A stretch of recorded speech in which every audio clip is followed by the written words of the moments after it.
അമ്മോ ആ തോർത്തുകൊണ്ടുവരോ? எந்த இடத்தில் சுகமிக அதிகம் கண்டுபிடிப்பேன்.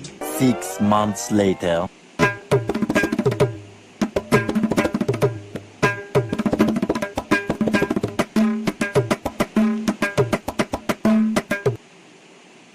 എടി എന്നെ തോർത്തണ്ടാ? അയ്യോ ഞാൻ കണ്ടില്ലാലാ. ഒരു കാര്യം ചെയ്യും, താൻ കുളിച്ചോ, ഞാൻ എന്നിട്ട് കൊണ്ടുപോയി തരാം. അതെന്തിനി? സാധനം ഉണ്ടെങ്കിൽ എനിക്ക് അങ്ങനെ പോയി കുളിച്ചാ പോരെ? പിന്നെ തോർത്തിന് വേണ്ടി ഞാൻ അവിടെ കിടന്നാലറണോ? അതിന്റെ ഉള്ളിലെങ്കിലും ഒരു മനസ്സമാധാനം എന്താടി? ഇന്ന കൊണ്ടുപോ. അൺറൊമാൻറ്റിക് മൂരാജ്.